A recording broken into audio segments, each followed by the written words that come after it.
doing? Last week they had Brady. This week they got Brady. We're literally doing it differently from everybody else. As a matter of fact, moving forward from this point on, I will not make reference to PFF. Ready to get into it? Yeah. All right. We're going team by team. I would be very careful about slinging stuff. Am I going to get sued? We go legal on this? I like football season, all the things that go with it.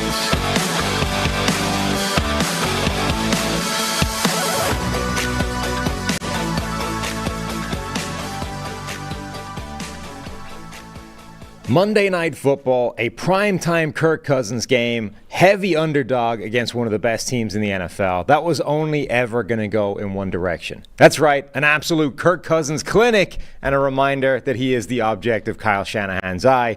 We'll be talking about that and more on today's show. But to do that, we need to welcome in Trevor Sikkema. How's it going, good sir? I thought you were going to give us a One Direction pun, like the band. Like that, when you said One Direction, I thought that you were about to make some sort of boy band reference. So I'm a little disappointed, but maybe you'll sneak it in throughout the rest of the show. I'll give you some credit there. I have to say that would be good if I was planning on it. I don't think I'm even capable of achieving that. I honestly don't think I can name a One Direction song. I don't know the titles to them. I unfortunately, they are absolutely burned into my head, the melodies of them, okay. But I don't know if I could drag me down. There we go. Boom. Starting the podcast off with a W. That's nice. One. I got it. Win. Count it. Update the scoreboard. That's all we need. All we needed was one. That makes you one better than me. So between us, we have one. That's all we're looking for here. Anyway, we'll talk about that crazy Monday Night Football game, wild result, upset, all the things that went along with it. We're going to do a little bit of a revisit on the draft quarterbacks that we were talking about weeks ago at the start of the season. There have been some significant movements during the college football season so far. We'll also talk, we're approaching the NFL trade deadline, and we've already had a pretty significant one. Kevin Byard going to the Philadelphia Eagles yesterday in a pretty major and I would say pretty surprising move. So we're going to get all into that. But first, just enough time to talk about securing your family's financial future, starting with life insurance. Fabric by Gerber Life makes it quick, easy, and affordable to protect your family so you can get back to enjoying life. Fabric was designed by parents for parents to help you get a high-quality, surprisingly affordable term life insurance policy in less than 10 minutes. Fabric has flexible policies that fit your family and your budget with quality policies like $1 million in coverage for less than $1 a day. Get your personalized quote in just minutes and then apply when it's convenient for you. It's all online and on your schedule. You could go from start to covered in less than 10 minutes with no health exam required. Join the thousands of parents who trust Fabric to protect their family. Apply today in just minutes at meetfabric.com/PFFNFL. That's meetfabric.com/PFFNFL. MEET fabric.com/PFFNFL. Policies issued by Western Southern Life Insurance Company, not available in certain states. Prices subject to underwriting and health questions. All right, Trev, how on earth did primetime Kirk Cousins pull that off? I don't think that's how you have to start it. I know you're kind of having a little bit of fun starting the conversation like that, but when you look at the Vikings, and certainly you look at them up to this point, their record doesn't look great, but a lot of things, I guess, under the surface kind of do. Like, I'm looking at overall PFF grades from this Vikings team, including last night, and they're not really terrible at anything other than running the football. Like, the interior offensive line, okay, could be a little bit better, but the overall blocking grades are about middle of the pack in the NFL. Their passing efficiency or passive EPA per play numbers are actually pretty decent. They're around probably top 10. Defense playing a lot better than I thought when I was actually able to go back and look at the numbers this morning when I was kind of coming up with hey, how do the Vikings do this? And to me, it all comes back to this is a good team, certainly not the most talented the Vikings have ever been, but a good team that has a good coaching staff, a good head coach orchestrating everything, a veteran QB who could still get it done, and their biggest demise has just been the turnovers. And when you go look at the turnovers specifically, I think that people just talk about turnover margin, and they just use that term to say, like, oh, look at the Vikings. They're one of the lowest, if not the lowest team in the NFL when it comes to negative turnover margin.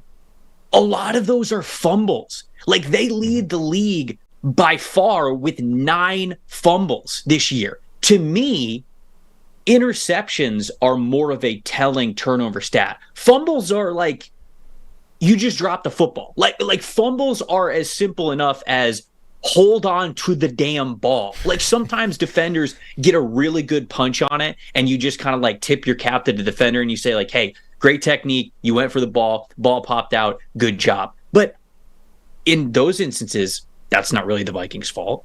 And in the instances that you would say, okay, it's the Vikings' fault, again, it's as simple as hold on to the football. That's the fix. It's not like, oh man, we got to go draft a guy in the first round who won't fumble the football. No, like everybody on the team should just not have to fumble the football. So for me, I'm not going to say that I saw this coming. Like I didn't pick the 49ers anywhere, but if I would have been on a show yesterday and somebody told me to pick the game, I would have picked the 49ers. But the Vikings looking competent, good even, to me is not that big of a surprise simply because the reason why they've lost a lot of the games they have is stuff that's extremely detrimental on the scoreboard, but it's also extremely correctable. And if you simply do not fumble the football, the Vikings aren't a bad football team, and I think they proved it last night. Yeah, I mean, there's a lot of the underlying numbers that have said the Vikings have been a better team this season than their record has shown. And actually, depending on some of the ones you look at, there's some numbers that say they're a better team this year than they were a year ago. Than they were last year. Yeah. When they were winning all those games and going on this insane run, and everybody was saying this is not going to work out well. Like this is not the team that it looks like it is. Now, we need to evolve the QB wins are not a QB stat to just wins aren't a real stat. Yeah, wins aren't a stat. Just wins don't matter. Yeah, wins are not relevant to the discussion. Wins are just a side ancillary thing. This is how we keep track at the end of it. But frankly, it's a waste of everybody's time. Nobody cares. I think that changes without Justin Jefferson in the lineup. Like this is one of the things is people are pulling out all these charts and numbers and stats and graphs, and it's like, hey, look where the Vikings are. And you say, yeah, but that was the Vikings with Justin Jefferson. Like this is not the same thing. So what was impressive in two parts last night is, number one, Jordan Addison stepped up in a huge way. And it didn't look like that was going to happen right at the start. Was it the very first pass that he threw that was an interception, the slant to Jordan Addison? It was one of the first passes if it wasn't the first pass. Yeah. And that was, okay, it was bad by everybody, but it was particularly bad by Addison, who got owned at the line of scrimmage, couldn't fight across the guy's face, just kind of got out-muscled to the ball and intercepted. And you're like, wow. I literally tweeted, I was like, that's not going to help him get the trust of Kirk Cousins and get all these targets that are going to be there to be shared around without Jefferson. And then, Peyton Manning on the Manning cast was saying, I always like to go right back to the receiver, right? A guy makes a mistake, you need him. Don't go away from him. Go right back to him, get his confidence back. And Cousins did almost immediately. I think they ran a couple of plays, and then he started getting Addison the ball back, and it went from, hey, look, Addison can still make a couple of plays, to he all the way redeems himself by ripping an interception away from Charvarius Ward and running it in for a touchdown just before the half. Yeah. No, I agree. I mean, Addison was absolutely huge, and you're right. Certainly the team is very different when you take away one of the best wide receivers in the NFL, with Jefferson not being there.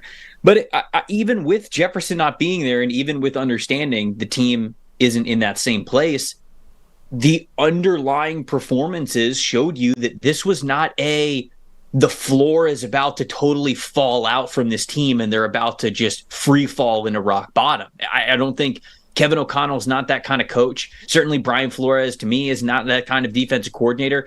And for as much as Kirk Cousins has shied away from being able to execute the way he's needed to in the big time moments, Kirk Cousins, to me, is a high floor quarterback. Maybe Vikings fans might yell at me for that. Maybe they've watched the team a lot more than I have, and they'll get on me for it. But this, to me, it was not a situation where I felt like the Vikings were about to bottom out.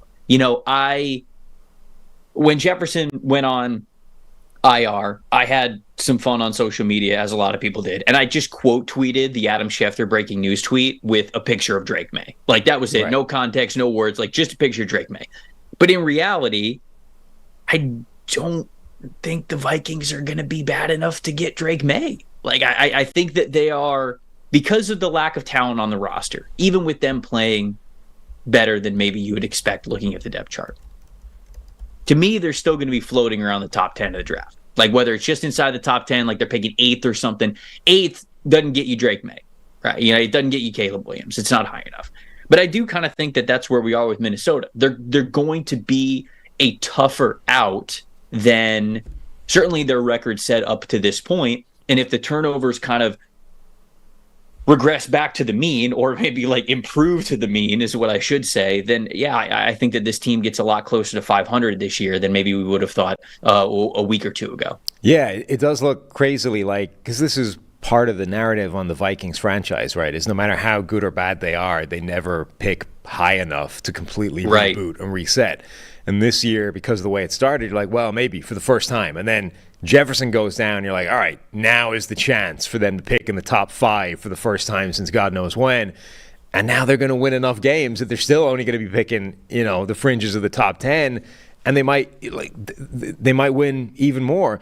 The truly impressive thing, so I think the offense, even without Jefferson, actually has quite a high floor, as you say. Cousins is good. He might not be great, but he's good. Addison is very good, and even yesterday there were a couple more plays that he could have had. There was a questionable bit of no call pass interference when he went out with the cramp. Like that should have been a pass interference call. He could have had another couple of plays on top of what he had. I think the offense is pretty high level across the board.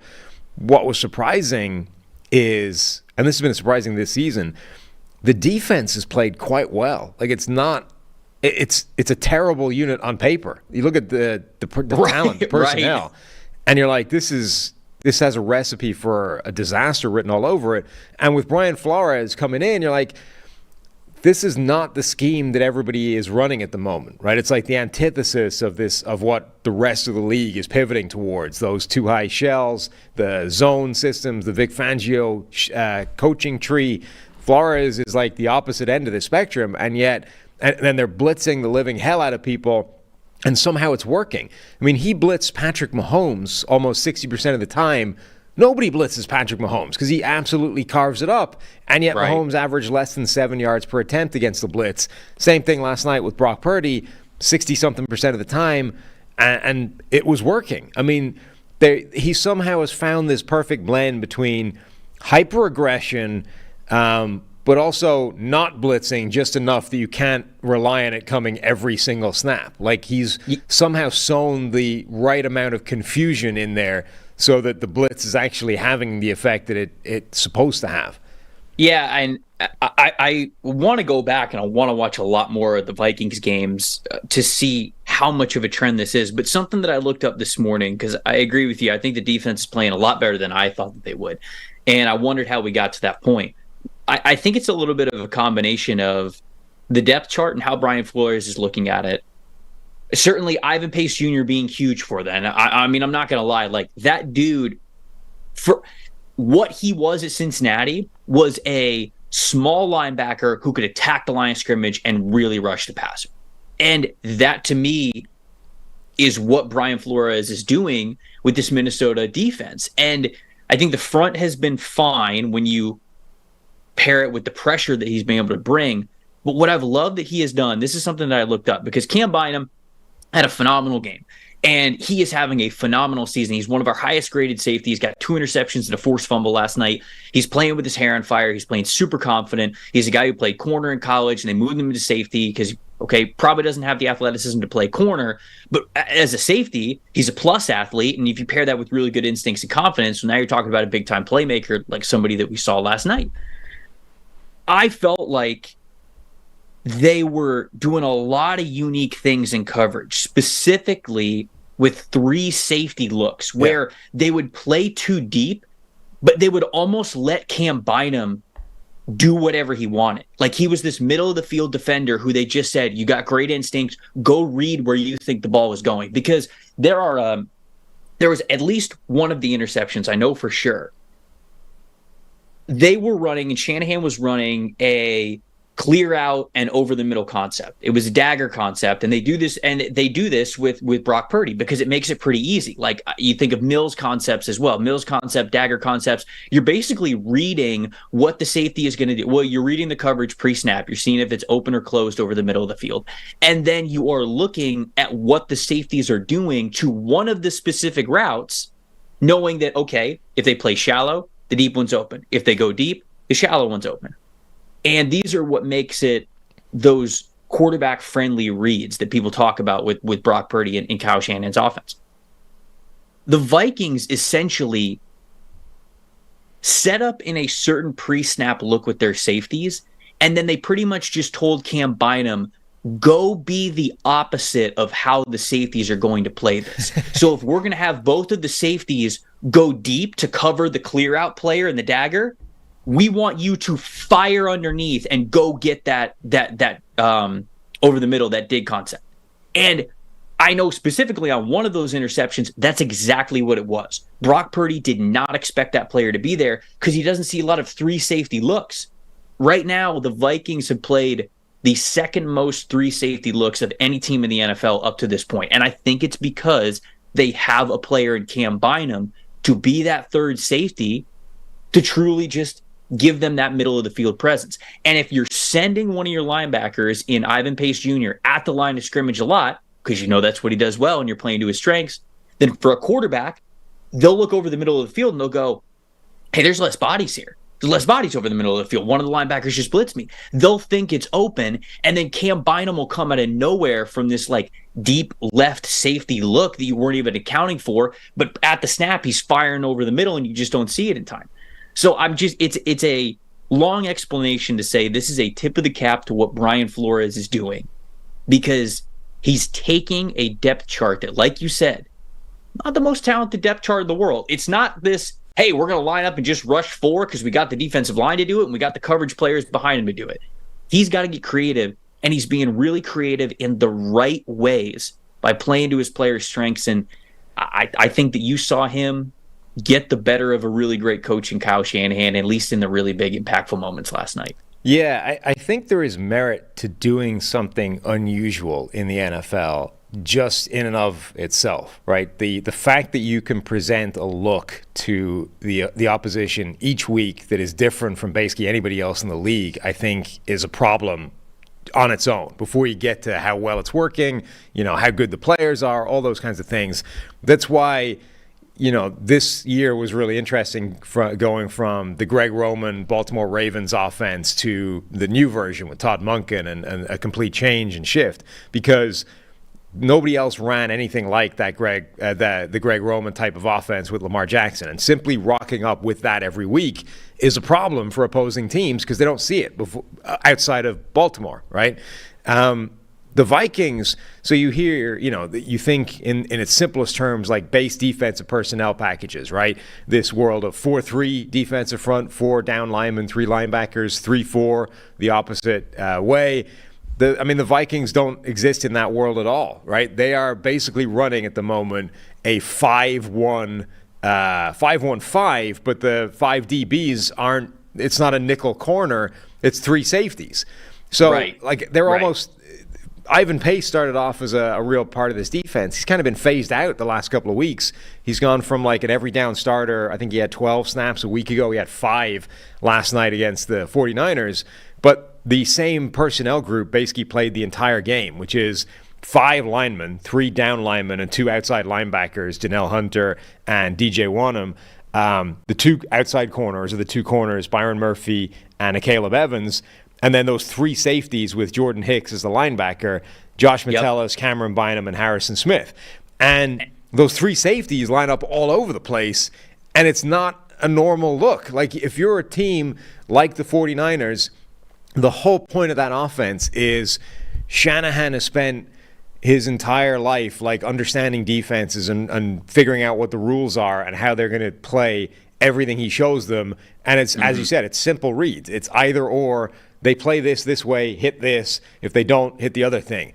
And now the Vikings are doing things in a different way, and you don't know what the rules are, right? They're doing weird things on defense, and you have to like work out on the fly what how they're going to address whichever package you throw at them. And every now and again, it's slightly suicidal. Like, it's risky enough that it will break down, like the touchdown to Christian McCaffrey, right? It was like a zero blitz, and it's three guys, one of whom is sprinting out to try and cover Christian McCaffrey. And if he misses a tackle, it's game over. And that's exactly what happened on the play. But it's confusing enough for the offense that it's a problem over, 50, 60 snaps. It's confusing enough to where it can bait those types of throws that turn into turnovers, right? I think that we've watched Brock Purdy play over the last couple of weeks, at least I certainly have, even going back to last year, including that little playoff run that they had, where he just kept hitting over the middle. He kept hitting the dig route. And I wondered when that was going to get him in trouble. Because when you throw over the middle, there's a chance that there's a lot more bodies over the middle, but it just never seemed that there were. And Purdy was hitting a lot of these throws over the linebacker level, in between the safeties, with confidence. And it just felt like that was his bread and butter. When they really needed a big throw, Kyle Shanahan dialed something up to where something over the middle in the form of a whatever depth, 8 to 15 yard dig route was going to be open. And last night was one of the first times that I've really seen Purdy pay for that kind of vision. And to me, like what you said, the way that they line up, think about it. Like, picture this in your mind. You have the 3 down linemen, okay? You have the 2 outside linebackers next to him to form that 5-man front along the defensive line. If that's the case and you're not really sacrificing anybody in coverage, there's only one linebacker in the middle of the field behind that defensive line. So to you, the quarterback, in your mind, you go, look at all this space in the middle. Look, and it's manipulative because Brian Flores wanted Brock Purdy to think that, knowing that he was going to have Cam Bynum play in this almost like this Ed Reed, Tyrann Mathieu role where they just like tell him, feel where the ball is going. We know that this is what Brock Purdy likes to do. If you see the wide receiver, go for a dig. If you see this Mills concept, an NCAA concept, a dagger concept, whatever it is, if you feel that's what's happening, fire in over the middle because he's going to throw that football. And he did multiple times last night. Cam Bynum was ready for it, and he made him pay. So I thought it was a wonderful game plan by Brian Flores. It is a small piece of a bigger story that defensive coordinators are punching back this year. We're seeing scores a lot lower than they have been in the years past, and that's because, man, over the last few years, it was just this offensive onslaught of creativity that defensive coordinators did not know how to adjust to.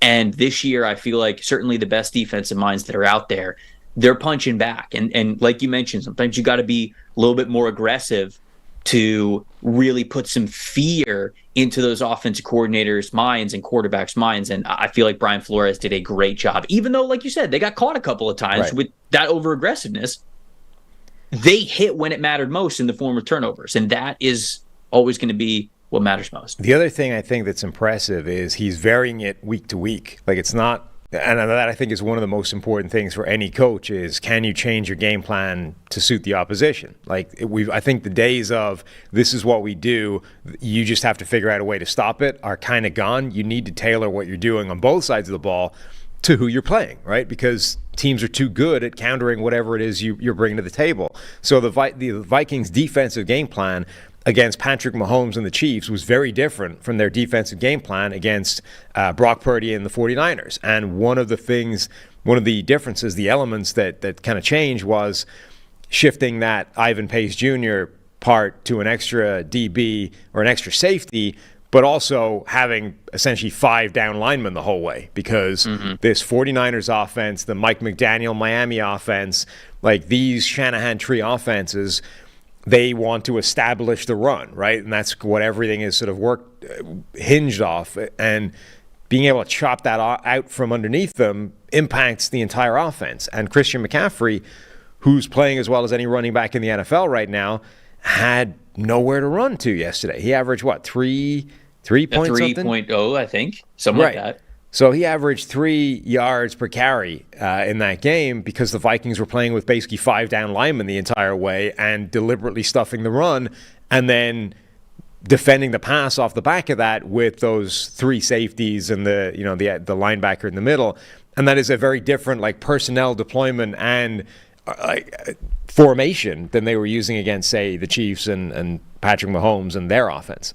Wasn't this I don't know about the three safety part, but the 5+ down linemen, that was a big Belichick thing in the Patriots-Rams Super Bowl, if I remember correctly. Like, that was his big, here's the blueprint. Nobody could stop what Shanahan was doing. It was the condensed formations. It was running multiple plays out of condensed formations. You never knew what was coming. They were always a threat to pass. They were always a threat to run, heavy play action stuff. But a lot of their success came from, like what you said, like establishing the run, like Todd Gurley being able to do what he did. And Belichick just loaded the line of scrimmage with defensive linemen and basically made it one-dimensional, and then got very creative with what they did on the back end. So that was was Flores on that staff? He would have been, right? Would have been his last year there? I gotta look this up. I'm gonna hand it over to you and you're gonna talk. But nice. But I'm gonna look this up because I'm giving Belichick the credit, but like if Flores is on that staff, then Flores, the McVay coaching tree, the LaFleur coaching tree, it's the Shanahan coaching tree. They're all, they're all interlinked, whether or not he Right. was actually there, whether or not he was the one creating that game plan or whether or not it was Belichick doing it, it would have been an influence on Brian Flores. And we've seen, like, it's not like this is the first time this has happened or that Super Bowl was the first time it had happened necessarily. This 5-down lineman thing is a kind of idea that defensive coordinators keep coming back to against specific teams as, hey, let's break this out because we really need to concentrate on the run game or the wide zone in particular. Like, let's outflank them, right? When you have 5-down linemen, you're automatically spreading out along the line of scrimmage and you're shutting down those wide zone plays or, those jet sweep things or the short motion that tries to get the ball into space horizontally quickly. You're killing those things with more bodies at the line of scrimmage. I agree. That's how you defeat it, and I think that they saw a lot of similarities in early Jared Goff to what Brock Purdy's done over the course of last half of last year and then the early parts of this year. So Flores went back to that bag and rewarded him big time. All right, I was kind of joking about it at the start, but there's been this long-running, conversation about how, like, Kirk Cousins is the quarterback that Shanahan really wants and has from, like, day one. There's something funny about the fact that Cousins goes out there and looks like an absolute superhero against Kyle Shanahan on Monday Night Football and his, like, new guy, Brock Purdy. It's just there's some kind of, like, comedy metaphor about, the relationship that got away from you that I haven't yet crafted in my brain, but it's out there. You can see the pieces forming. It's just a little bit nebulous at the moment. I haven't managed to condense it into a proper metaphor, but you get where I'm going. Hey, depending on how Purdy plays the rest of the year, like, okay, I get it. He was super surprising last year, was very efficient for them, but let's just say he doesn't play well towards the second half of this year. I mean, he's simply a Mr. Irrelevant guy at that point who certainly overplayed his draft status. I don't mean to like go after him in that way, but what I'm trying to say is Kirk Cousins is a free agent this offseason. That's what I'm trying to say. Kirk Cousins is a free agent, and if Brock Purdy does not play well enough to where you go, yes, 100%, this is the guy. San Francisco still has a Super Bowl window. Do they go get Kirk Cousins? That's what I'm saying. That's what I'm saying. I mean, if you zoom out for a second, we are still in the realm of really small sample size with Brock Purdy, period, right? Even including last year, this year, the playoffs, everything. He's still barely played. But if you kind of take it all as one big homogenous lump and say this is his NFL career so far, it's good, but it's not. I mean, the outcomes are great, but as we said, wins don't count anymore. we don't count wins. Wins aren't a real stat. We are in a post-win society over here at the PFF NFL podcast. If you really want to piss people off, you and Steve should form like the PFF playoffs, which don't like have nothing to do with wins. It's basically just a combination. It's basically what Steve has for the model for draft analysis. He just has the model for what the playoffs should be. Right. Regardless of wins. It's using those adjusted scores things that all the nerds are using at the moment. We just create the actual standings using those. Like, these are the teams that should have won. Don't give me your point stuff. Nobody cares. These are the better teams. This is the playoffs. And then we crown an unofficial champion every year. You don't even have to do like this team should have won. Just at the end of the year, put the NFC and the AFC, forget all of the divisions. Doesn't matter. Automatic qualifiers don't matter. Right. You just put the top 7 teams via whatever numbers and weighted adjustments that you have for those numbers. You put the 7 best teams in the playoffs. That's it. And then the best team in each playoff, in each bracket simply wins, right? As opposed to random chance where the best team might not win. To hell with that. Let's have the actual best team win, and then the final game, and this is the unofficial champion every year. I like it. It's the most, honestly, like, I was in a fantasy football league that did something similar to this. The people in the fantasy league were fed up with wins and losses determining how you get into the playoffs, because every year it's the same thing. Every year I didn't even make the playoffs and I was the second highest scoring team in the league, right? So you scored the second highest most points, but you didn't get in because of bad luck of like who you were playing that week. So I was in a league that completely did away with weekly matchups, and it was simply you are starting the best lineup possible every week, and it was like the top 4 teams then made it to the postseason, and then I believe it was a 3-week period of time to where whoever scored the most points in that 3-week period of time out of those 4 teams was crowned the champion of the league. And it is the most pure way to award the championship belt to the best fantasy football manager. But God, it's boring as hell until you get into the postseason, because you just do not give a shit. Anyway, where I was going with this is, if you take Brock Purdy's career as a sort of totality right now, his PFF passing grade is 73.4, which is fine. It's okay. His numbers are pretty good, but we know that they were sort of inflated. He's got 14 big-time throws to 14 turnover-worthy plays, as opposed to 27 passing touchdowns to 7 interceptions. Like there's a disconnect there, right? Which is largely Kyle Shanahan. There's nothing there that sort of screams, this guy is amazing. There's he's capable, he's good, but we know that that's possible in this kind of offense. What I'm saying is, he's had maybe his 2 worst games in his NFL career in the last 2 weeks, and they lost both games. Like, if he plays averagely, they go from unstoppable juggernaut to he's just another guy in this offense that we know is kind of an artificial boosting of anybody. And because he's Mr. Irrelevant and they're paying him nothing, they're not saddled with him. Like, if he plays like this the last 2 weeks, which admittedly is literally, as we said, the low ebb, the lowest he's ever been. But if he plays at that kind of level or anything approaching it, and he ends up at the end of this year with a PFF grade for his career that's still in the mid to low 70s, and Kirk Cousins is available, out there showing some leg, right?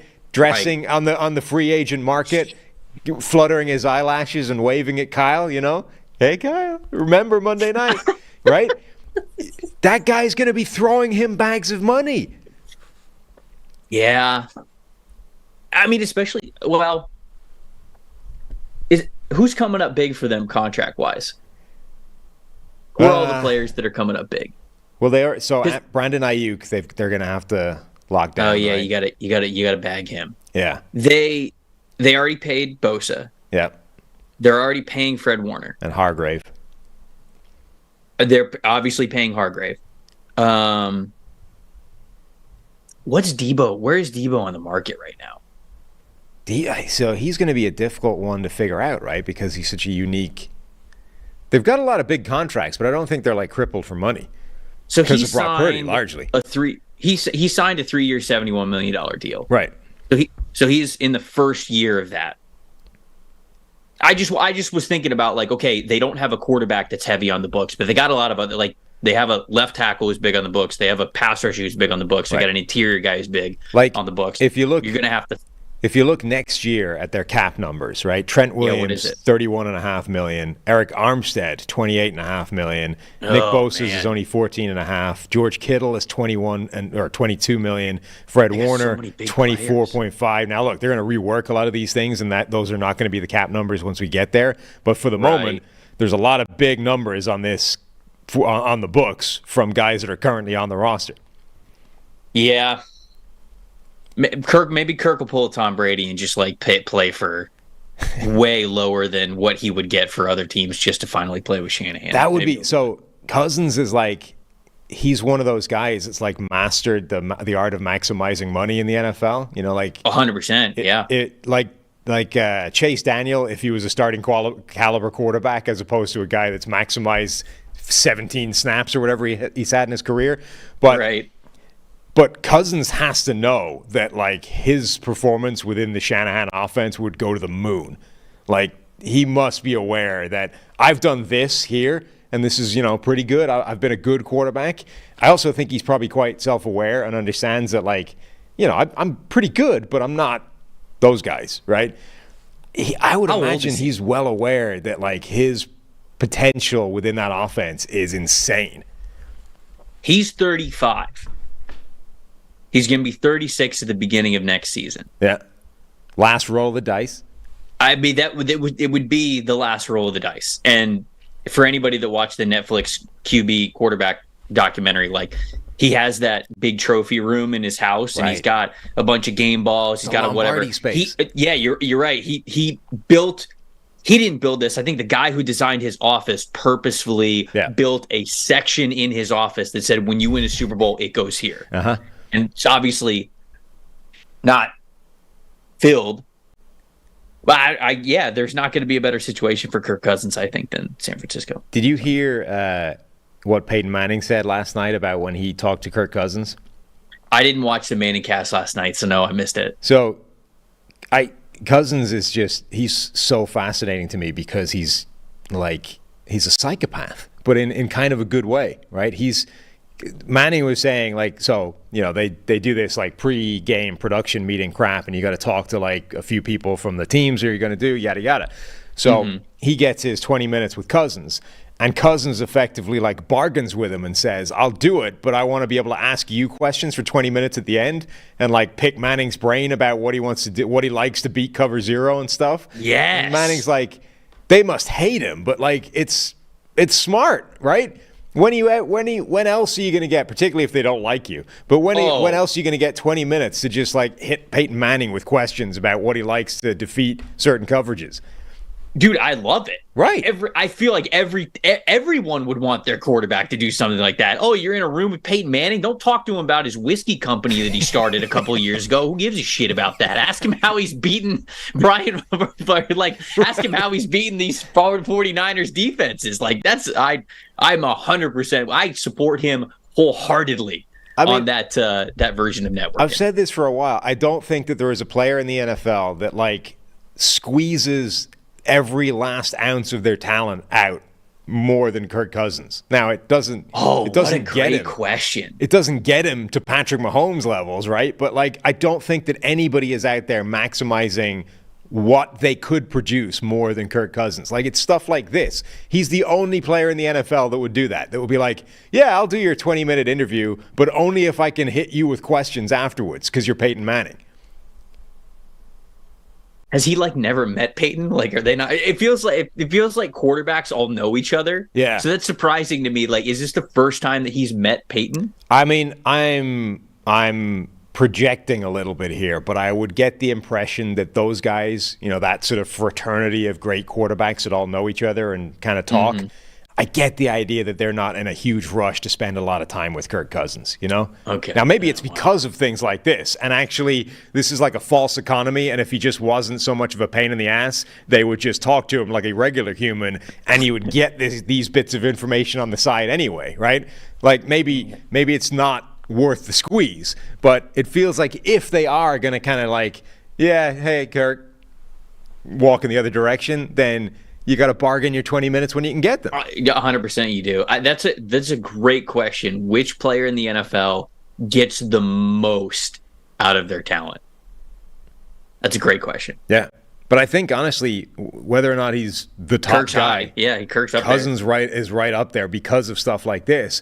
And I feel like you put him in that Shanahan offense, and I think Shanahan knows this, he would be amazing in it. I do agree with you. So Brock Purdy's got to protect himself from getting Brock Purdy'd by Kirk Cousins. That's the world we're living in right now. We're not going to call it Brock Purdy, but sure. Yeah, all right. Well, I mean, whatever else you want to call it. All right, where are we going now? Okay, this podcast is brought to you by Prize Picks. Now, our guy, ZT, he's been on a journey with the Prize Picks. He's had some struggles. Journey. But he would like us to point out that last night's Prize Picks, he nailed them. Jordan Addison, Brandon Ayuk, over 0.5 rushing and receiving touchdowns as a combination, and Kirk Cousins over 0.5 interceptions, which hit either in the first pass of the game or one of the very first passes, as we said. So the Prize Picks for last night, he absolutely nailed. Other picks that he's had, not so much. He's riding high on like kicker picks. Yes, he keeps going to the well. They're burning him hard. Going to the well with the kicker picks, and I don't think it's the smartest thing he's done in the world. And yet here we go. He keeps hitting them, but as I say, he did hit on the ones that we're giving you guys, so that's the important thing. What is Prize Picks? Prize Picks is a skill-based, real-money daily fantasy sports game. How does it work? You pick 2 to 6 players, and if they go for more or less than their Prize Picks projection, you can win up to 25 times your money on any entry. Prize Picks adds a ton of excitement to the sports viewing experience. Watch your progress, update in real time, win up to 25 times your entry amount, and cash out your winnings with quick scoring, settling, and withdrawals. At Prize Picks, you're not competing against other people. It's just you versus the projections. Prize Picks entries can be made in 60 seconds or less. It's that easy. Prize Picks offers frequent discounts, bonuses, and other exciting offers. You can even pick in-game projections after a game has started, which includes halves, quarters, periods, and more. Go to prizepicks.com/PFF NFL and use the code PFF NFL for a first deposit match up to $100. Again, that's prizepicks.com/NFL and use the code PFF NFL. That's the second time I've missed the PFF part in reading that out. And use the code PFF NFL for a first deposit match up to $100. You want some real inside baseball part of the ad reads? If you hear a silence that's, sounds like a sort of pause between to get your breath, right? But is just slightly longer than that. That's me mentally reading and stopping myself from reading aloud. Call to action must be read verbatim. That's what's happening right there. So there's a little, little Easter egg. I have done that once. Oh, I've done it as well. I think all of us have. But that's a little Easter egg. That's what's going on there. I think I've only done it once, but I caught myself mid-sentence, and I was like, well, you guys know what's up. That's tough when it's like, there's no way out of this, right? Like, there's no fix. Yeah. There's no saving it midway. You're done. You might as well finish the sentence. I think I adjusted pretty good. Like I started the sentence and it was like, talk about your experience with the product, and then I caught myself as I was finishing the sentence, and I kept going. Like I said, talk about your experience with the product. I mean, that's exactly what we're doing right here. And then I kept it rolling, so I recovered a little bit, but I did read that part verbatim. All right, trades. The Eagles have done it again. Kevin Byard. From the Tennessee Titans to the Philadelphia Eagles for, I forget, what was the actual trade? They got Terrell Edmonds. Terrell Edmonds, a 5th-round pick and a 6th-round pick. A 5th-round pick this year and a 6th round next year, I think, right? Wasn't it 2 different years picks? I believe I'm correct on that. But anyway. Now you're gonna make me look it up. I'm going to make you look it up. But until you look it up, I'm going to talk about it a little bit. Diana said it was a 2024 5th and 6th. Okay. All right. I thought one of them was a 2025. I thought the 2020. I'll check Shefty. Okay. I'll check Sheft. Shefty will know. Shefty's got this kind of information. Where are we here, Schefter? Where are we here? 5th and 6th round pick. 5th and 6th round pick. No, it looks like it's both this year. Okay. All right.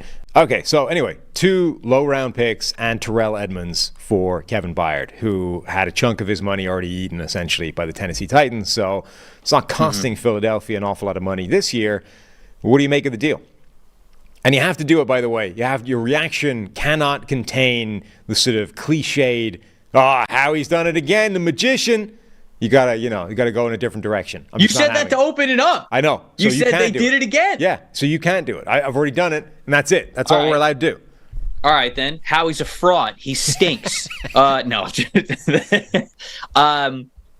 It's just the Eagles have done such a great job at taking advantage of opportunities. And I think it goes back a couple of years when they were kind of like trade down happy in the NFL draft, and they were able to stockpile a couple of extra picks somewhere either in the early parts of day 2, or we know they have had multiple first-round picks as well. So it kind of goes back to that strategy where Philly has been stockpiling these draft picks, and it's allowed them to get really creative and aggressive when they've wanted to be on who they want to draft when guys are falling down the list. I think the same can be said when it comes to free agents, because once you build your team in a healthy way through the draft, then that allows you to be more aggressive when it comes to free agents, be more aggressive when it comes to the trade deadline.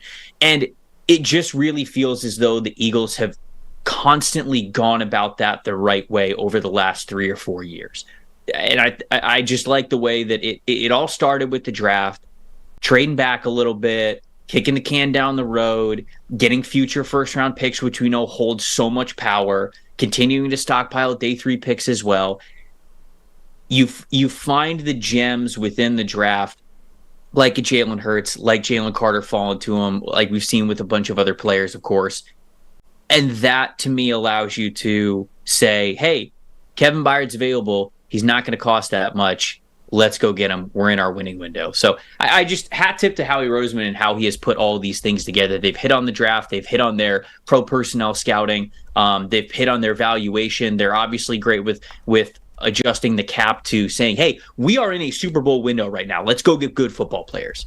And to me, they've just gone about it the right way. And I won't say the phrase Howie's done it again, but maybe I'll say the phrase Howie has stuck to the plan, and that plan has been pretty brilliant and put them in a really great situation over the last couple of years. Yeah, I mean, I think we can credit them for being a smart move without kind of going crazy, right? Like this was, I think some of the reaction with every move they make is kind of insane. Like the DeAndre Swift thing, right? It's like, Philadelphia, how do they keep doing this? It's like, well, because DeAndre Swift isn't that good a player, and the Lions didn't really want him, you know? Like, it works that way. So Kevin Byard, on the other hand, is a very good player, but was on a lot of money, and the Titans are happy to move him off, and getting a couple of draft picks and a player in return makes some sense for them. And from Philadelphia's point of view, because the Titans had eaten a chunk of that money, they can bring him in without breaking the bank. And where I think it's smart for the Eagles in a couple of different ways is, number one, it's not costing them the earth, as we said.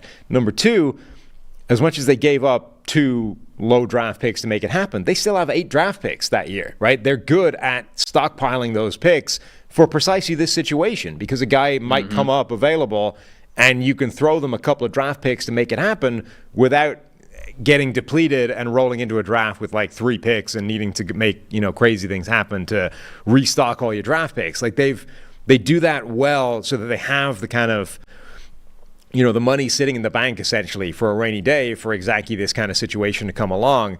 But it also means that they haven't paid a lot to make it happen, and they're not committed to him long term. If they need to move off Kevin Byard next year when contracts come due, they can make those kinds of things happen. So I think it's a smart move. It's a good move for them without being, oh my God, how did they make this happen? No, I agree. I think a lot of the memes are just memes at this point, and everybody's trying to just like post the next craziest meme, especially when it comes to the moves that the Eagles make. It doesn't help temper the reaction knowing what A.J. Brown has become for them, right? I mean, like, you get A.J. Brown from that team. He's an all-world wide receiver, and now you're getting a player who is one of the best players on that defense still, and a guy who has been a recent All-Pro. I mean, this dude was an All-Pro 2 years ago, and he's still playing good football. And I think that Kevin Byard is one of the biggest fan favorites and respected dudes in the league. And so for Philly to add him, I just think it's a good player. It's a good dude. And it's a great addition to that team, which, like I said, they're very clearly in a Super Bowl window right now. Go all in. That's why you're here. You put yourself in a situation to have these next 2 or 3 years to form, if we include last year as well, a 3 or 4 year Super Bowl window. That's all you can really realistically hope for.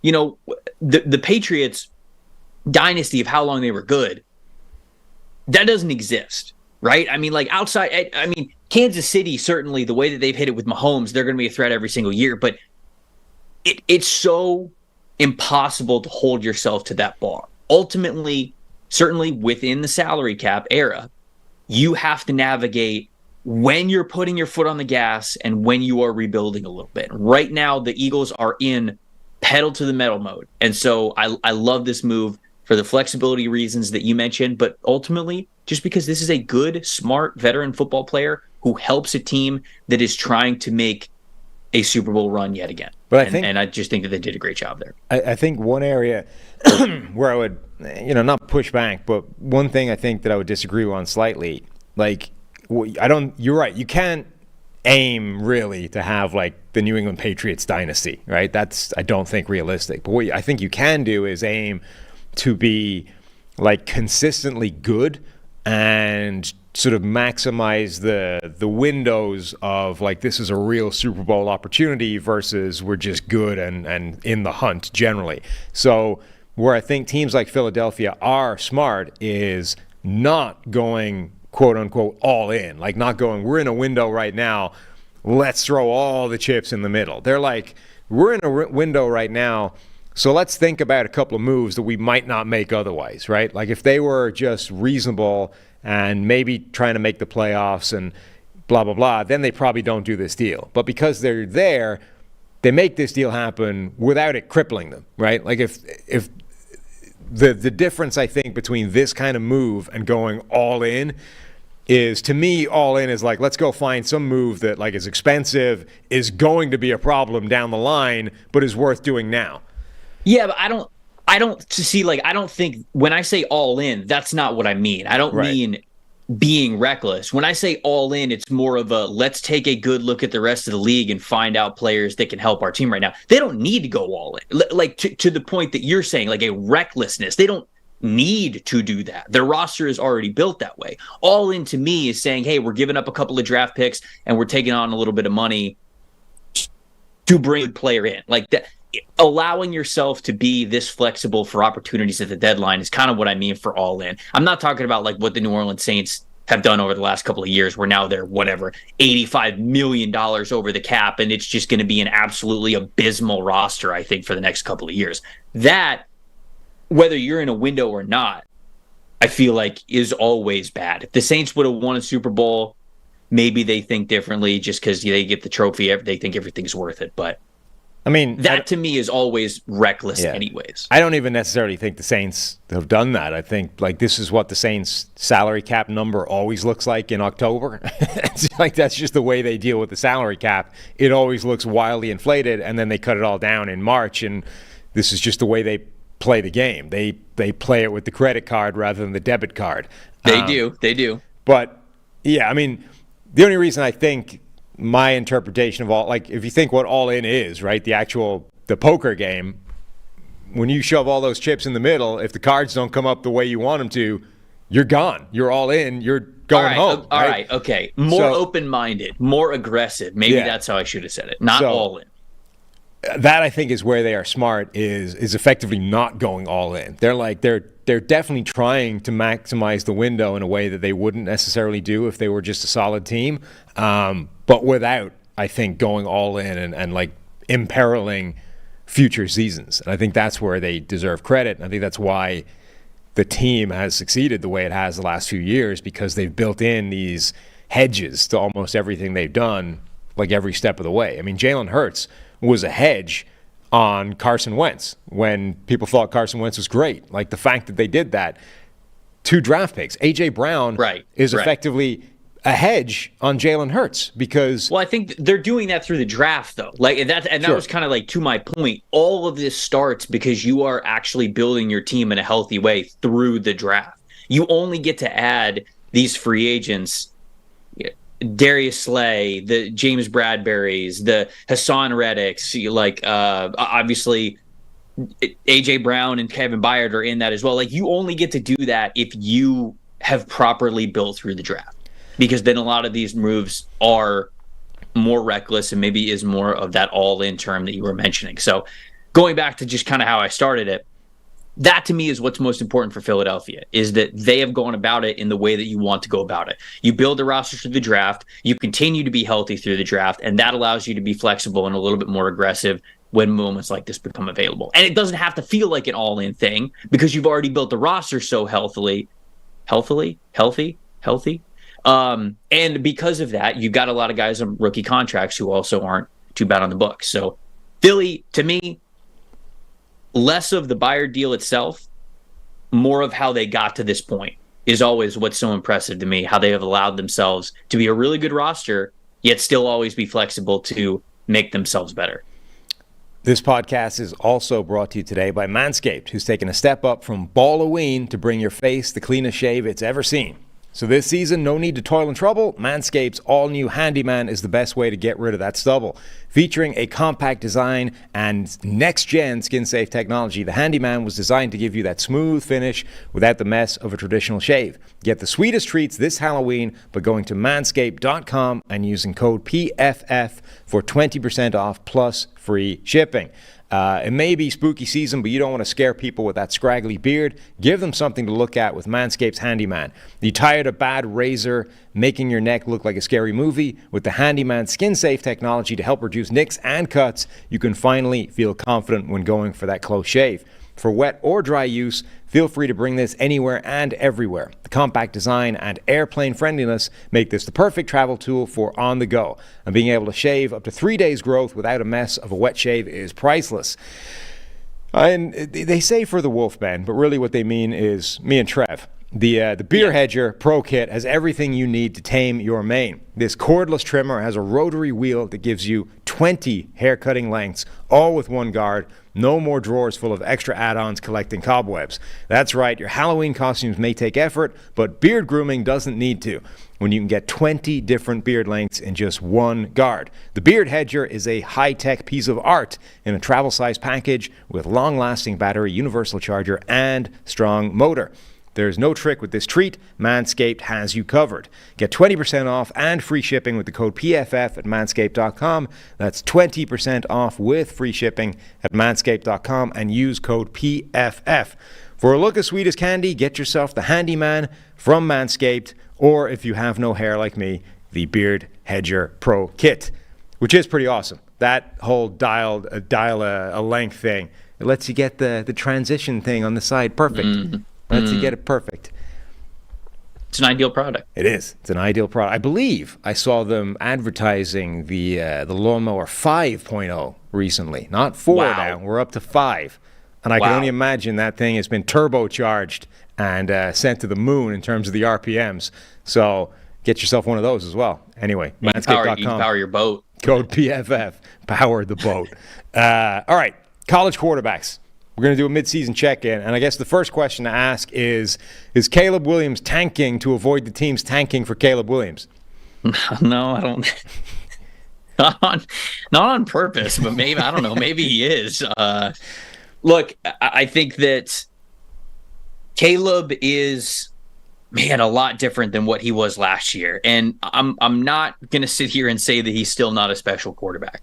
The ceiling that Caleb Williams brings is still as high as it has ever been. The 2022 tape still exists, but holy cow, it's looked a lot different in 2023, especially under pressure. He was PFF's #1 graded quarterback in college football under pressure last year, had a 79.5 passing grade under pressure, which is nuts. And a near 80 PFF passing grade under pressure, it's insane. This year, it's all the way down into like the low 30s. Like, we're not even close. It's not a step back. It is a major step back for him this year. The area that worries me the most with him, though, because like play under pressure can be a little bit up and down. And you can kind of say, hey, he took a couple too many risks here. That's why the grade's as low as it is. The part that gets me the most with Caleb Williams is the time to throw numbers. Over the last 2 years, Caleb Williams in 2022 had a time to throw of 3.44 seconds. This year, he has a time to throw of 3.21. If you go back all the way to the 2018 NFL draft, that is by far the highest time to throw of any of the quarterbacks that were selected, certainly in the first round. Like total, not just number one, not just top five, like any of the guys who went in the first round. The only players, if you include guys in this class who are relatively close, is J.J. McCarthy from Michigan. But J.J. is right around 3 seconds flat. So he's kind of flirted with, the high 2s, the low 3s, and he's right around 3 seconds flat, which is still nowhere close to 3.44 and 3.21. Like that's still a big distance. Trevor Lawrence, Joe Burrow, Zach Wilson, Lamar Jackson, Josh Allen, all of these guys had time to throw numbers below 3 seconds. And Caleb Williams in his 2 most productive seasons, time to throw is through the roof. Nobody in the NFL holds on to the ball that long. The only 3 quarterbacks, and I checked this last week, so it might be a little bit different. The only 3 quarterbacks who have a higher time to throw than 3 seconds this year were Russell Wilson, Josh Allen. Now I can't even remember the third. Might be Gardner Minshew. Can't remember who the third was. But there's only 3, and they were playing some pretty terrible ball at the time. It's probably Fields, right?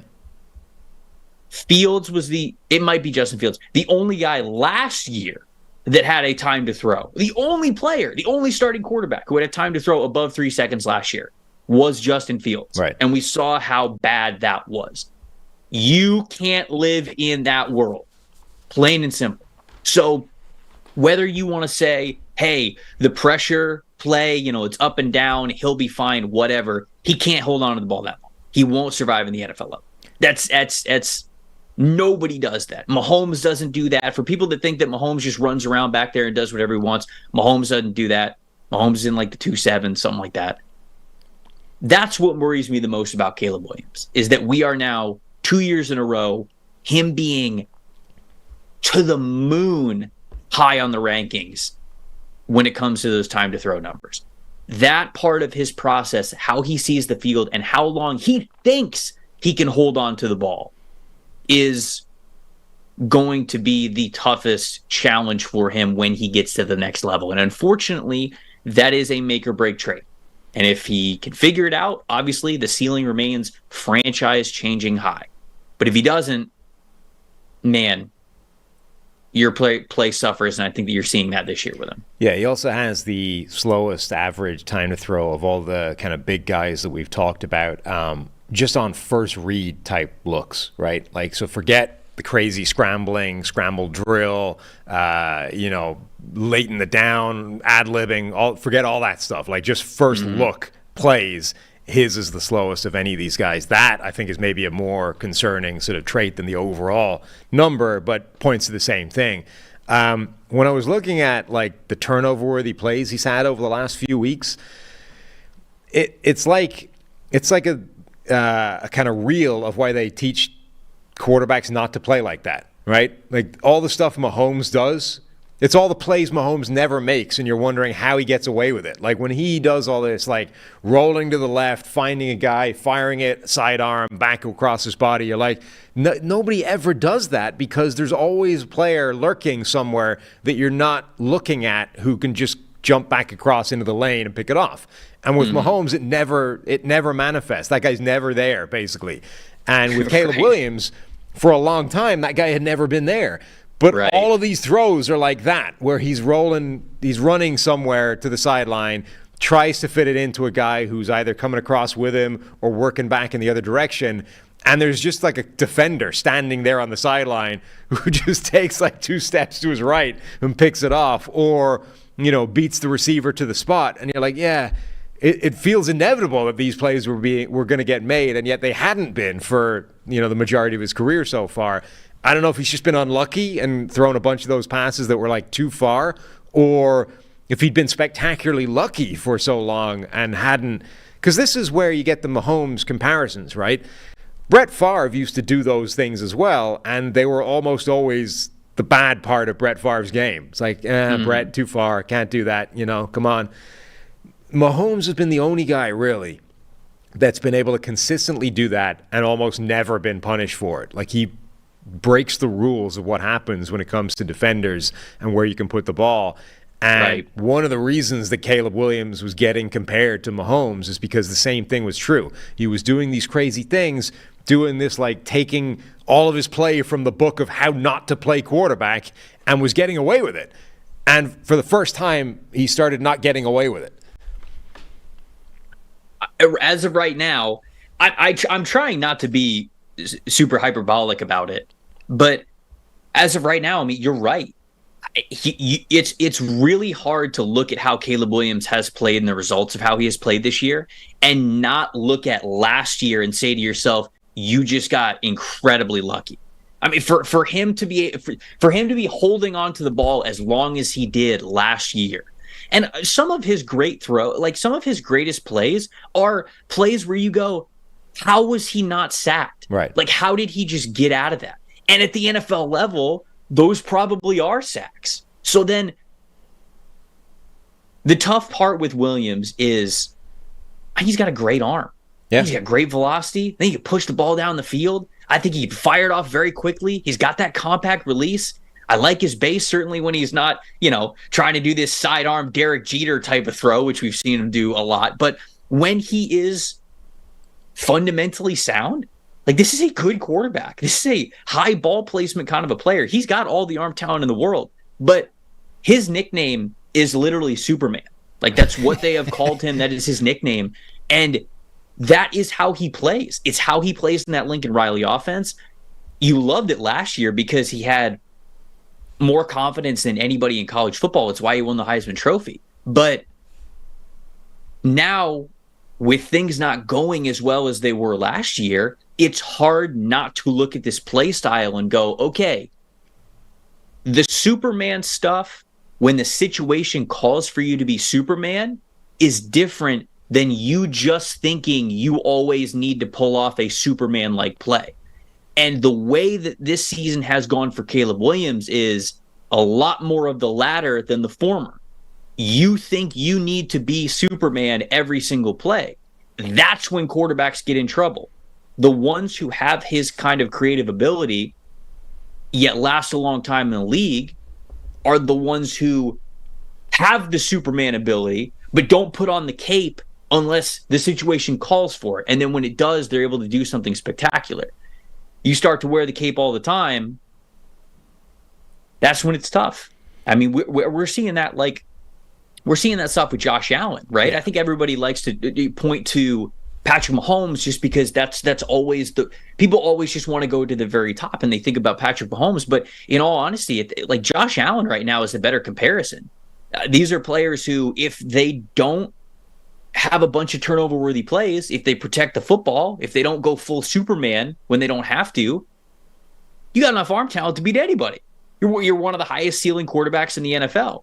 But as we've seen with Josh Allen, last year, he leads the league in turnover-worthy plays. This year, Josh Allen, some of the losses that they have had have been on his shoulders because he has given the ball away. So that, to me, is the better comp. The Mahomes stuff, Mahomes is, like you said, it's like in you watch Deadpool 2. You ever seen the movie Deadpool 2? When he's recruiting those superheroes, and the one girl comes up to him and she's like, "Oh, what's your superpower?" And she's like, "Oh, I'm lucky." And he's like, "That's not a superpower." And she's like, "Oh yeah, it is." And like, after their mission, her and Deadpool are like the only ones who are still alive because everyone else died, and she was just the luckiest person that was on the team. I'm not gonna. Everybody likes to, when they hear the word luck, it's kind of like a trigger word. Like, they think we're discounting their talent. We're not. Mahomes is just lucky in a lot of those ways. Yeah, I mean, and Williams just says. Yeah, I think you're right. It's this is sort of describing a style of play, right? And there's a spectrum of outcomes of that style of play that can range all the way from Patrick Mahomes, which I think is probably the best outcome of that style. I can't think of anybody that's consistently done it better than that ever. Then you go through Brett Favre, who, as much as Brett Favre is sort of thrown up as a cautionary tale of this type of play, I mean, Brett Favre's a Hall of Famer, right? It worked for Brett Favre for a long period of time. And even though it's the reason the Vikings didn't make the Super Bowl in 2009, it's the reason the Packers didn't make the Super Bowl in 2005, whenever that was, it cost them championship runs. It also got him to the Hall of Fame and got a bunch of teams to the playoffs, and it worked, right? More than it didn't work. Josh Allen is also on that spectrum. Then you go further down, and Jameis Winston is on that spectrum, right? And now you're getting into the sort of more, this is maybe more hassle than it's worth territory. And if you swing all the way down to the other end of the spectrum, John Skelton is probably on that spectrum of wildly catastrophic, ridiculous confidence in his own ability, only almost none of the good, right? A few big plays here and there, great arm. Oh, wow, there's some potential here, but way more bad than good. Mm-hmm. Theoretically, these are all players on the same spectrum in terms of style, of highly volatile, outside of structure, doing some crazy things. And the question is what is the distribution of that? And for Mahomes, it's amazing good all the time and almost no negative. And for John Skelton, it's the exact opposite. Williams is on that spectrum. Now the question is, where in that range is he? And I think he clearly trends towards the good end. For as much as we're saying this is a problem, he still made a bunch of insane plays. I'm looking at one of his turnover-worthy plays that came against Arizona State, which is you watch it initially from either the TV view or the sideline, the big all-22, and you're that's just a ridiculously terrible play. And then you watch it from the end zone, and it's it's actually a wildly good throw if there wasn't a defender standing on the sideline waiting for him to do it. He's running to the left, and exactly Go ahead. He's running to the left, exactly like Mahomes is able to somehow throw with velocity and accuracy and touch while sprinting in the exact wrong direction to make that happen. When he lets go of the ball, he's literally in the Jordan logo pose, legs splayed, arm up here, it's perfect Jordan logo, and he layers it over a linebacker and in front of the DB right to his receiver, except on the sideline that he's never looked at heading towards is a DB who just takes 2 steps to his right and picks it off. And it's that's one of the dumbest throws I've ever seen anybody make. But it just the sort of the fine margins of had he seen that guy, that's a throw that maybe him, Mahomes, and I don't know if anybody else can make that throw. And yet it was terrible because he just didn't see the dude waiting for it. Yeah. I mean, and that's been his season to this point. Is a lot of those things, of a lot of even there's some of the turnover worthy plays that are in the Notre Dame game that I watched and I'm all right, I mean, the 4 turnover worthy plays in the Notre Dame game, that's bad. And I went back and I watched a couple of them. It's man, you threw a good ball. You just threw it, and a defender, you underestimated the defender. And unfortunately, the NFL only gets better, right? The NFL only gets smarter, faster, stronger, all of that. And so if you're underestimating, if you are not taking seriously enough what college defenders are able to do, what's it going to be like when you go up against pros every single week? Unfortunately, you have to look at the negatives and think, all right, the lack of, this sounds harsh, but the lack of respect for your opponent that he has right now at the college level, that's only going to get worse in the NFL. It's great quarterback play is always just this fine line of not only having confidence in your own abilities and your teammates, but also respecting what the other team can do. Right. And there are quarterbacks that do too much of that, right? I think that we've seen that from Kirk Cousins before, right? Where, hey, we need you to throw the ball down the field. And he's kind of respecting what the defense is showing and what they're doing there. And we've seen him check it down in situations where he's not supposed to. We've seen that with Derek Carr as well, right? There's always, every single play, it feels like there's this fine line. And the great quarterbacks, can tightrope the fine line very, very well, but it is such a small margin that you have to navigate every single play. And unfortunately, Williams this year, certainly, and I mean, I would say the same thing last year. He just didn't get punished for it. Right. Caleb Williams didn't respect defenses last year. He just didn't get punished for it. This year, he's not respecting defenses and he's getting punished for it. So it's his back half of the season here, especially since they are no longer college football playoff eligible, is going to be big. What kind of a player are we getting? How is he performing? Is he mailing it in for the NFL draft? Is he actually going to improve and get better and change who he is and put some better tape out there over the next couple of weeks? We're going to learn a lot about Caleb Williams despite him not making to the college football playoff this year. Okay, so to sort of wrap this up, I want to talk a little bit about, let's do a kind of stock up and stock down for these next wave of quarterbacks that some of whom we've talked about before, some of whom are probably going to be mentioned for the first time here. Who has moved themselves in the right direction over the last few weeks? So I think that a guy that we talked about the last time we kind of chatted about who is QB3, I think JJ McCarthy is really moving up the list. Now, look, I'll say it again, JJ McCarthy's season doesn't start for another couple of weeks. They'll get Penn State, I think November 11th, and then it's Maryland after that, and then it's Ohio State after that. Then you figure they're going to make the Big Ten championship game. They're going to make the college football playoff. JJ McCarthy's season has not even really started, but he is playing really well. There's a handful of plays that he made. God, I can't. Was it Michigan State that they were playing last week? I can't remember who it was. Whoever they were playing last week. This dude had some seeds. Like, he had some throws that were roped between coverages.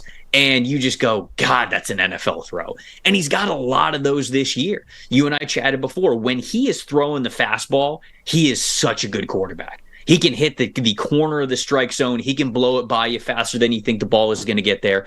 He is a great fastball thrower. There's still times when he's not reading things as quickly as he should. He's not reading the defense as well as he could have. And I think that those internal clock things still need to get better for him. But he is such a young quarterback. You figure it's gotten better this year. It will continue to get better in his journey. So you're not evaluating him as a final product. But he has a lot of big games coming up, the most important games, I would say. But, man, it's hard to not watch what he has been doing already this season and think any less of him. I think it's the opposite. I think he's one of the biggest risers in this quarterback class. Yeah, I mean, when you look at just the sort of underlying numbers, he probably has the best statistical profile of any of these guys. The highest big-time throw rate, a really low turnover-worthy play rate, highest yards per attempt, highest completion rate, adjusted completion rate. All the numbers essentially are pointing towards J.J. McCarthy, with that caveat, as he said, that his big games haven't really happened yet. Anyone else that's moving up rather than down? Michael Penix, I think, is certainly moving up. Had a really great performance against Oregon. A lot of big-time throws in that game. He's just a vertical type of a passer. I mean, that's just the offense that you want him in. I don't think his ball placement is assassin-like to where you'd want this guy kind of dinking and dunking it up in offense. He's not going to be this West Coast type of quarterback for you. But if you are a vertical offense in the NFL, this is somebody who's not going to be afraid to give you that big play. He loves to trust his receivers.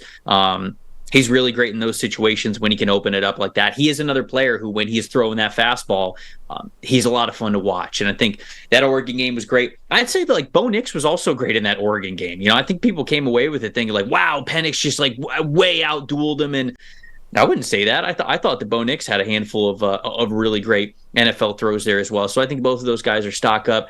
And then the last guy I'll shout out, Jaden Daniels from LSU.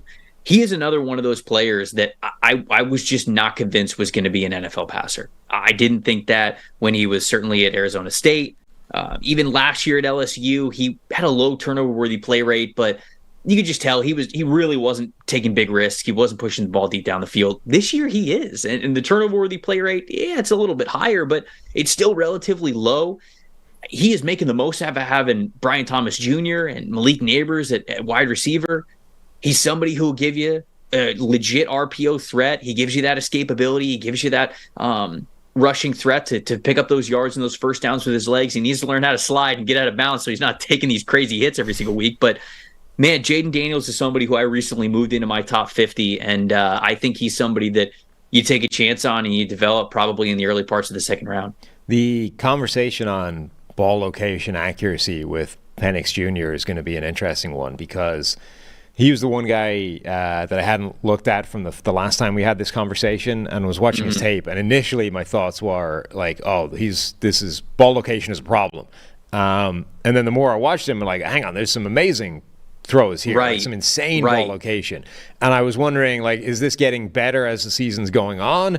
And then it kept, like, every now and again, one would come back where it was ugly, and you're like, I was wondering, I need to actually look at this more with the filters and stuff, but it felt a little bit like the shorter the throw, the more iffy the ball location was. But then when he was just throwing deep down the field, those are all freaking dimes. Like, forget the like distance and the throw that he's making. The actual ball location on the deep shots, particularly these sort of one-on-one ISO plays, they're not just hitting the guy in stride. They're like putting it on the right shoulder away from the DB.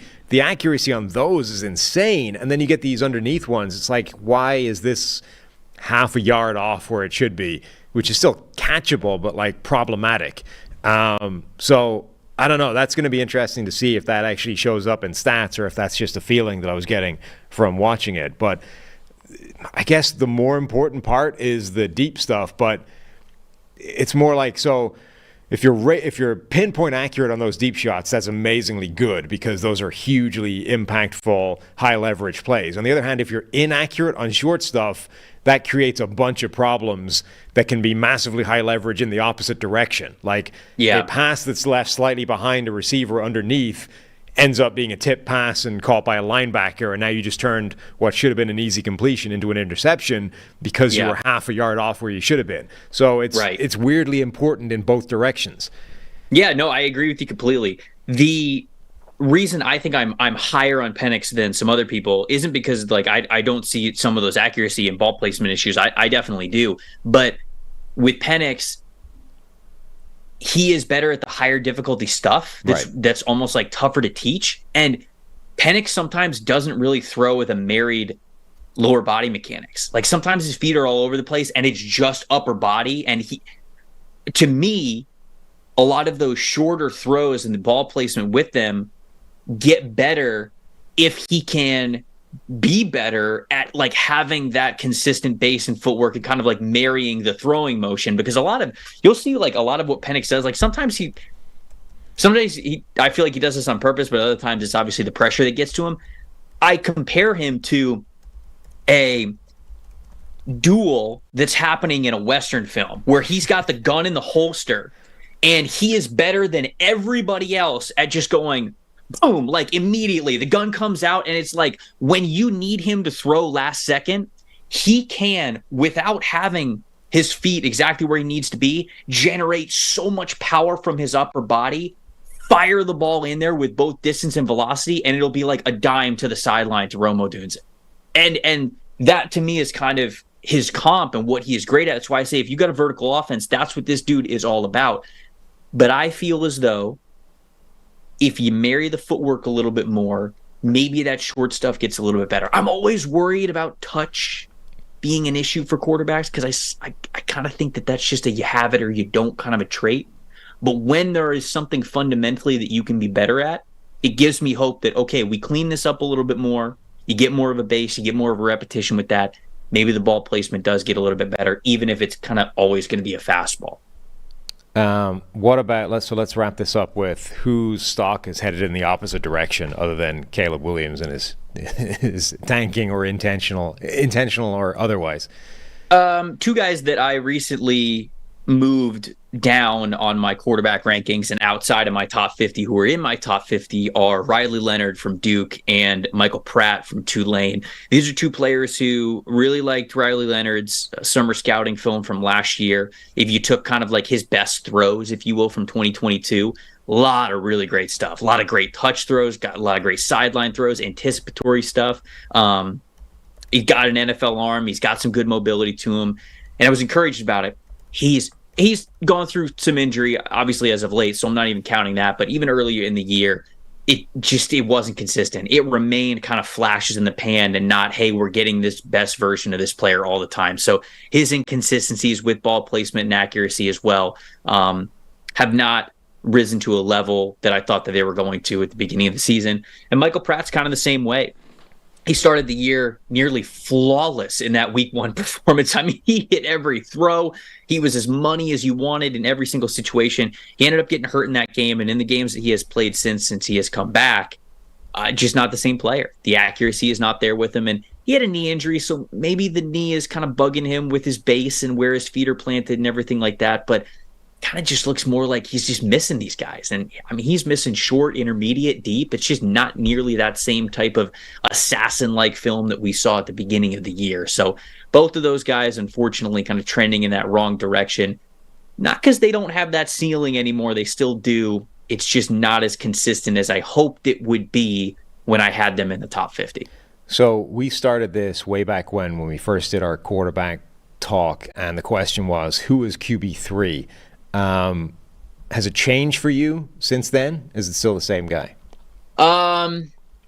It would either, so like I had Bo Nix as my QB3, and I think it's right now it's still either Bo Nix or JJ McCarthy. It's one of those two guys, and I think that McCarthy has shown more than Nix has, but Nix to me has been steady and as advertised, and I understand, like, the average depth of target is lower, but the dude plays pretty dang well under pressure, has over the last couple of years. He's got a legit NFL arm. They don't ask him to pass it down the field too much, but when he does, he shows you those arm traits. He's got dual threat ability. He could be a legit RPO threat, and he's got really nice accuracy, too. So, to me, I think that he's got all the tools that you want. He's in that QB3 conversation. And then McCarthy, like you mentioned, he's got the best numbers. He kind of has the best film of a lot of these guys so far, and that's including Caleb Williams and Drake May. But his season starts in a couple of weeks, and right. I think that's when McCarthy has every right to be the QB3 in this class. Maybe some people will talk about him as QB1 or 2 if he ends up lighting the world on fire versus Penn State and Ohio State. But he, to me, you know how they say, like, control your own destiny? Like, he, to me, controls his own destiny of where he is going to be at the end of the year in this quarterback rankings from what we've seen early on. Yeah, I think that makes sense. I still think Shedeur Sanders, for me, is the third best guy, but the longer we go, the more I think it's just he's not coming out, so almost take him out of the conversation entirely. Yeah. My next guy would be JJ McCarthy, though, based off everything I've seen. I think he's a step above Makes sense. The other guys. Penix would be interesting. I need to watch more of him. Like, my first look at him was in preparation for this, whereas the other guys are getting a second look, but I think he's definitely in that conversation as well. All right. That's the show today. I believe you're back tomorrow because Steve is apparently busy with some other, actual work at PFF rather than his podcast. So imagine it's going to be me and you again tomorrow for some kind of mailbag episode. NFL podcast at pff.com if you want to send us questions and or topic suggestions. Thanks for listening today, and myself and Trev will be back tomorrow.